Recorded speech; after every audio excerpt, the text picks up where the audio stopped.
Les autres, ce pourraient être Bianca, Emilio, Lucia, ou Yasmine, Ratish, Tashi, ou encore Wang, Urashima, Yukiko, ou Tizana, selon que l'on se trouve en Amérique latine, en Inde ou en Asie. Avec en Afrique noire, Ouma, Ismaël et Ramata, tous ces enfants ont comme point commun d'être candidats au Noma et de vivre dans des pays en voie de développement. Mais le Noma, cette pathologie oubliée ou méconnue, n'est pas un mal inédit ou moderne qui vient frapper ces contrées, venant s'ajouter au fléau de la pauvreté, de la malnutrition, des épidémies et de l'analphabétisation. Le Noma est une maladie du passé connue depuis l'Antiquité où elle prévalait dans le bassin méditerranéen jusqu'au XIXe siècle où l'on signalait des cas en Angleterre, en France et aux États-Unis.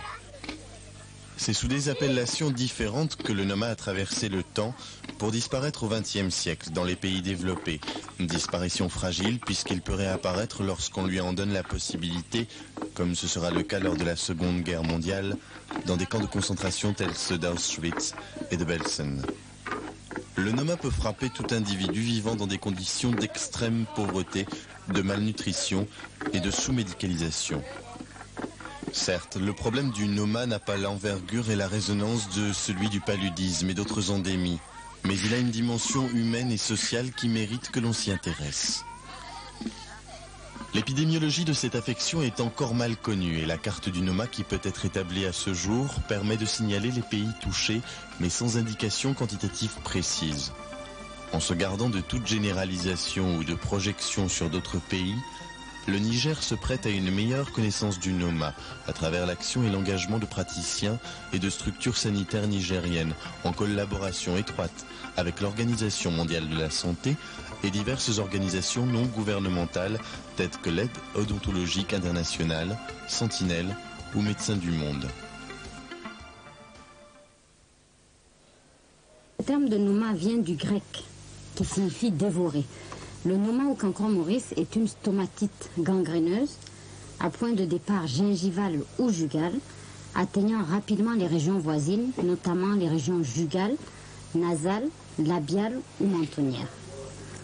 C'est une maladie redoutable qui se rencontre le plus souvent chez les jeunes enfants, notamment les enfants dont la tranche d'âge est comprise entre 2 et 6 ans.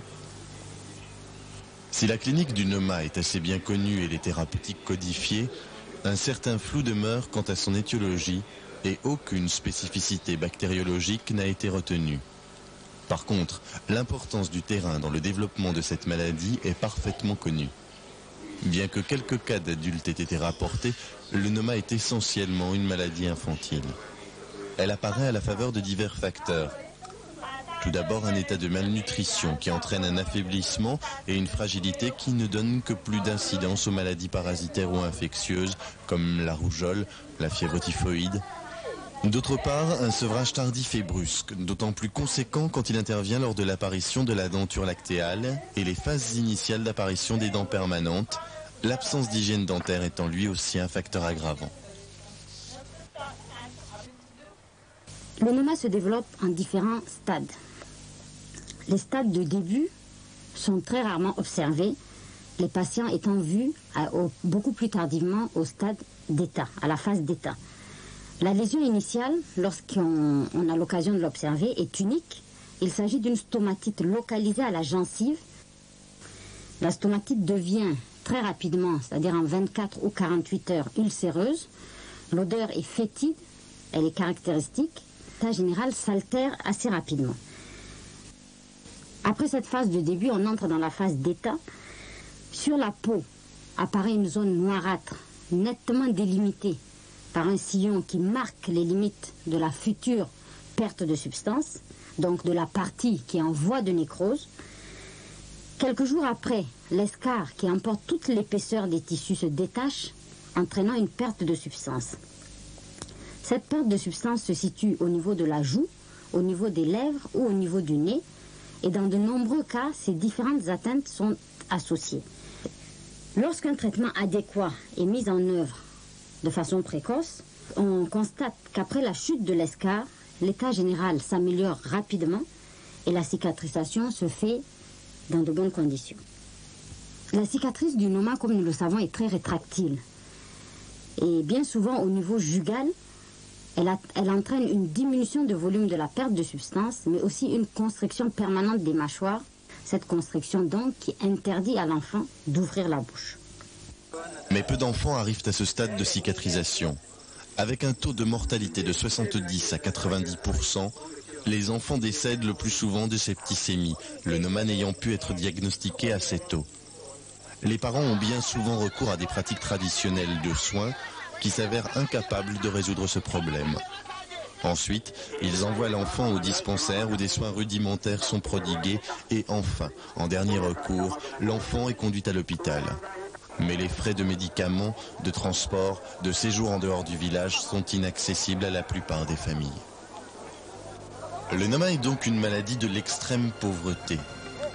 Faut-il dès lors se contenter d'attendre que les conditions socio-économiques des pays concernés s'améliorent ?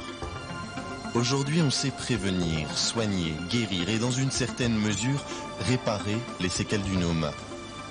Mais la réparation est longue, difficile, douloureuse et si coûteuse que bien peu y ont accès.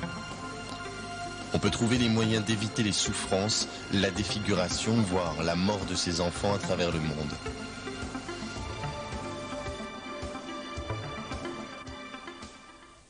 Le premier élément d'action contre le noma demeure la prévention et la détection précoce avec la mise en œuvre de traitements immédiats. Cette action préventive se fera à différents niveaux. Tout d'abord, la formation du personnel de santé opérant dans les zones rurales doit se faire de façon beaucoup plus poussée. En effet, ce personnel de santé est le premier à être en contact avec les petits patients. Le personnel de santé devra être donc sensibilisé afin qu'un diagnostic précoce puisse être établi et que des gestes thérapeutiques adéquats puissent être réalisés rapidement. Et une surveillance nutritionnelle et une récupération nutritionnelle qui bien souvent permet l'arrêt de la pathologie. Ce personnel médical doit être en mesure aussi de détecter l'évolution négative de la maladie, de référer assez rapidement les malades dans les hôpitaux les plus proches de leur localité. La deuxième action de sensibilisation doit porter au niveau des structures médicales, notamment les centres de protection maternelle et infantile, les dispensaires et les hôpitaux. Il est nécessaire, à notre sens, d'inculquer au personnel soignant l'importance de la surveillance de l'état bucco-gingival des enfants souffrant de maladies infectieuses et de malnutrition, et la prise en charge précoce des gingivostomatites suspectes. Le troisième niveau de la sensibilisation, à notre sens, est l'éducation et la sensibilisation des populations afin d'améliorer la nutrition des enfants et l'hygiène. Cette éducation des populations doit aussi les amener à abandonner certaines croyances et pratiques nocives que nous avons pu constater, notamment des pratiques qui consistent, une fois que l'enfant a cette ulcération buccale, une fois que l'œdème apparaît, à rincer la bouche de l'enfant avec de l'urine de chameau et à induire les parties tuméfiées avec de la bouse fraîche d'animaux. L'information et la formation du personnel de santé sont les premiers moyens à mettre en œuvre pour lutter contre le noma et doivent engager les États avec le concours des pays développés et des grandes organisations internationales. Le premier traitement d'un noma en évolution est une thérapeutique d'urgence ayant pour premier objectif de sauver la vie de l'enfant. Ce traitement d'urgence met en œuvre une médication anti-infectieuse avec une relance des défenses organiques et une réhabilitation nutritionnelle. Ce traitement médical est directement lié à l'état économique et sanitaire des pays. La plupart des enfants atteints sont issus de milieux très défavorisés. Les parents ne sont pas en mesure de se procurer des antibiotiques ou anti-inflammatoires, tandis que les services publics prévus pour leur venir en aide en sont souvent bien démunis.